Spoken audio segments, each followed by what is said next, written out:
Boom, let's go. Hello and welcome to my YouTube channel and to my very first YouTube video. Now, this video is not going to be amazing quality. It's not going to be the best video I'm ever going to make. So please don't judge too harshly. Maybe? No? Okay. If you like this video, give it a thumbs up and subscribe. If you don't, it's all good. Have fun. Now, my YouTube channel is going to be touching on the topics mostly scientific. So we have a lot of biology, chemistry, physics, mathematics, psychology, how do we humans function, what is good, mindfulness, maybe, we'll see about that. Just things that are going to improve our life as human beings and how we can evolve and become the best version of ourselves. I want to create a community where we can all talk about things that we care about, where we can talk about things that are important to us. So if you have a next topic that you would like me to cover, I will gladly cover it. So comment down below. If I make a mistake or you don't agree with something that I say, I love learning from my mistakes and I'm always pro mistakes because they're the best thing that can happen to us. Comment down below. I want to fix it and be better for the next time. Now, for the first topic of my very first YouTube video, I decided I was going to talk about epigenetics and kind of introduce to you what epigenetics is and why am I so fascinated with it. Now, the story of how I actually got involved in science and started to love science and everything scientific and everything research and be really passionate about it is epigenetics. I was in a very dark place, so to say. I was not feeling my best and I wanted to change and improve myself. But whatever I tried to change, it would only last short term. Like it would never be for longer periods of times or forever. It would be really like a month or two, I would be able to stick to something and then poof. Which is considered normal and normal to human behavior. But epigenetics gave me hope that you can actually change things for good for a long time and maybe even for your kids and the kids of your kids. So if you have bad habits and you don't want your family to have those as well, you might consider tuning in and listening to what I have to say. Now, epigenetics is a complex topic, so I will try to make it very simple because I'm targeting kind of everyone, people who are into science, people who know nothing about science. I'm a naturally very curious person, so I love all topics and subjects and I care about everything. And my most powerful question has always been, when I read a definition or a theory, but why? Who said it? What was the reason that they decided it was going to be like this? How did they prove it? What was their thought process? And so on and so on. So my curiosity really is, I would say, my best and my worst trait, but more my best trait when it comes to science. Because to pursue science, you really have to be curious and passionate about certain questions. Now, because I'm a very chaotic, messy talker and I jump from topic to topic, I have prepared some notes because I don't want to confuse you all because my brain is kind of left, right, up, down, confusing. So let's get into it. What is epigenetics? So epi comes from the Greek word epi, meaning on top of, around. For all of you that are Greek, if I have anyone that's watching this and they're Greek, please do correct my pronunciation. Even though my name is Greek, unfortunately I'm not Greek and I don't speak Greek. I wish I did. I really do. Now, this study is based on traits or characteristics whose changes are inherited by daughter cells and are not caused by changes in the DNA sequence. Epigenome are these chemical tags that sit on a DNA sequence, and they can in fact influence the activity of genes. So whether or not something will be expressed or silenced. It's like, imagine a light switch and you click on and off. And these tags can be influenced by the so-called epigenetic factors. And these epigenetic factors are, well, everything. They are our physical activity, the amount of sleep that we get, nutrition, psychology, how do we think, how do we go around, how do we proceed in our life. Chemicals and toxins in our environment, so our whole environment. And it's a huge topic and we know so little about it, but there is so much potential because there's so much information present and we have absolutely no idea about it because the study of epigenetics has only been studied for, I don't know, a couple of decades, maybe. So it's rather new. Now, the modifications that happen on a physiological or, and cellular level. Now, it is known that genetics is based on modifications to the genotype, but epigenetics revolves around the changes to the phenotype. So genotype is what we don't see, put it simply, phenotype is what we see. So this is my phenotype, what I look like. Now, in order to understand epigenetics, you have to kind of know a thing or two about genetics, but we're gonna get into that maybe in the second video or third. We'll see how interested people are in things that I talk about. Epigenetic changes can last throughout 1 or 2 or 3 generations, so multiple generations, or maybe just throughout the life of a cell. Now, when we're talking about cells, I want you to imagine these tiny microchips, like a USB, like a memory stick. And every single cell in our body has this, memory. It's like a tiny computer for itself, and it's brilliant how it works. See what I told you about me going from topic to topic? Exactly. Notes. Now, if these epigenetics marks are repetitive and predominant in individuals of the same lineage, so the same family, and if the environmental factors are similar between, for example, me and my grandma or great-grandmother, and the characteristics of the phenotype will persist for the ongoing generation, as long as there's this persistent similarity in epigenetic factors. So things that we eat, how we do it, physical activity, sleep, environment, how do we grow up, what is our family life like, friend life, and so on. The key process of epigenetics, and in fact the formation of all life, is cell division.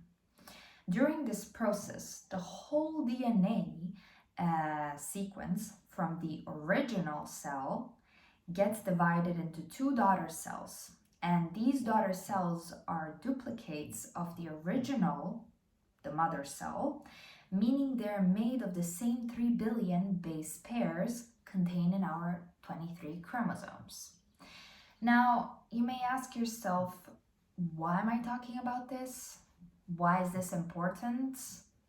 The reason can be explained by two different types of cell division, and that is mitosis and meiosis. Basically what you studied in your first class in biology. Mitosis is when a parent cell duplicates itself and separates into two identical daughter cells. Meiosis is a process of cell division that includes a female sex organ, the egg, and the male sex organ, the sperm. And these sex cells, also called gametes, are crucial for reproduction. These gametes are made of 1/2 of the number of chromosomes contained in the original cell from both sex cells. And here we have a case of new combinations of genes being made, because unlike mitosis that gives us two completely identical cells, meiosis produces 4 genetically different cells. And during both of these processes, information is being passed on. So the phases of cell divisions are very important in preventing and healing illnesses and diseases. Because cellular division happens every day, we should consider ourselves extraordinarily lucky, because this means it's never too late. It's never too late to improve, it's never too late to change, and we always have a chance for a new beginning. Every day we wake up, we have a chance for a new beginning, not just mentally and in that sphere, but also biologically on a molecular level. Now, there are many processes, but amongst the most important epigenetic processes, we have DNA methylation, histone modification, and chromatin remodeling, which are the most vital. DNA methylation is a modification where a methyl group gets added to the DNA base C, cytosine, as it's the only base out of the 4 that gets methylated to form the 5-methyl cytosine. Now, maybe this is telling you not much, but I consider it really important to cover also those tiny details and aspects, because if you do think that what I'm talking about is interesting and you want to read more about it, you're gonna come across it. So it's good to have it kind of inside your brain to register it, like somewhere behind. Now this reaction takes place in our cells, and those organisms that include either one of the enzymes that are DNMTA1, DNMT3A, or DNMT3B. Now, this also probably tells you nothing, but just kind of keep it behind there because it's important. Now, when a methyl group is added to the DNA, or kind of better said to the gene itself, the DNA sequence, this gene does not produce the necessary protein, and to put it simply, it just turns it off, like it doesn't get expressed, it's silenced. Now, the second very important process is histone modification. Now, histone modification can be linked to DNA methylation, which we covered like 30 seconds ago. And since histones are proteins that together make up a nucleosome and that wrap themselves around our DNA. Now, the difference between a modification of the histones and DNA methylation is in the stability of epigenetic change. Methylation is a very stable change, and once it has occurred, it tends to stay that way, so it doesn't change after. But histone modifications is rather unstable because they can be silenced once and then expressed afterwards, and so back and forth. Now, if our cell in a specific gene has a benefit to being switched off, then this modification may last very long and in the end may lead to DNA methylation. So basically, if our body on a cellular level decides, okay, this gene is not good for me and it's going to make me ill, sick, or whatever, I will keep it silenced, and eventually, during some longer period of time, it can be methylated and stay like that forever. Now, last but not least, we have chromatin remodeling. Now, chromatin remodeling is something I would call it the emperor of the gene expression kingdom. The reason for this is that, to explain it first, chromatin is a chunk of DNA, and the proteins, the histones that we talked about before, that is to be found in the nucleus of our cells. And the production of chromatin happens when a nucleosome gets folded and as a result gives a chromatin fiber. The fiber forms chromosomes when it gets condensed. Now, chromatin remodeling is the change in the location of this condensation, which allows factors and proteins to attach themselves to DNA, connect to the DNA, and can control how DNA and how our genes will essentially be expressed. Now, when chromatin is less condensed, it is easier for histones to access the DNA. Therefore, this leads to a gene expression. When chromatin is highly condensed, so it's tight together, it's very hard for histones to kind of connect with the DNA, so those proteins to connect to the DNA, essentially our genes, and kind of influence it in any way. So this will lead to a silenced gene, turned off gene. Now, why am I so interested about this topic is because I love improvement. I believe that we should all strive to be the best version of ourselves every single day. Even when we don't feel like it, there's still the best version of yourself for that day that you can achieve. And epigenetics has always given me hope that if I can change certain things, whether it's my nutrition, physical activity, sleep, stress levels, and how I think, I can influence my genes positively and save myself potentially from maybe a really, really bad disease or illness. Because it is very important to understand that when I say think positive, I don't say think positive because I just, it's good for the energy and the vibration of the room. No, when you're thinking negative, when you're having negative thoughts, your body, your brain, it's producing chemicals that are toxic. And these toxic chemicals, when there's a lot of those circling around in your body, can lead to a physical manifestation, to a disease. So yes, our thoughts influence whether or not we're going to be ill or not. So keep that in mind. When I talk about nutrition, I don't mean being incredibly strict and sticking to a diet.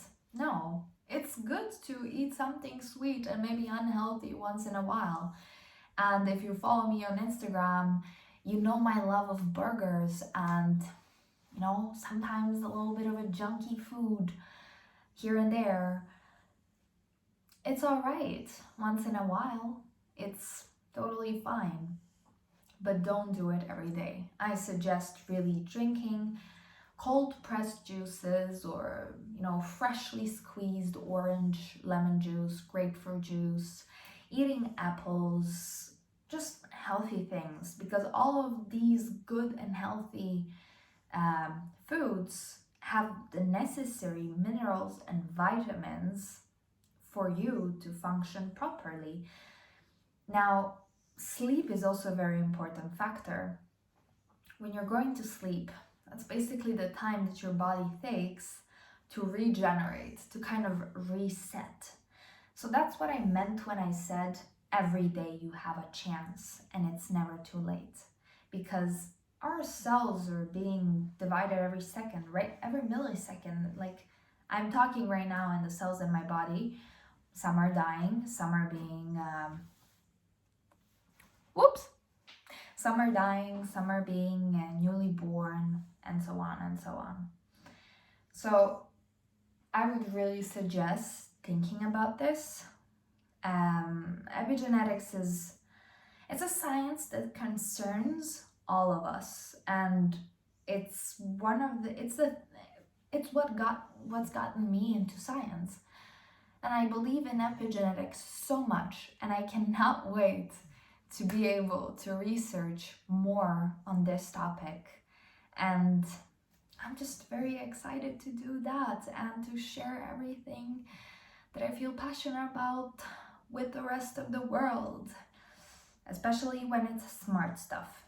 We like smart stuff because it gets us somewhere in life.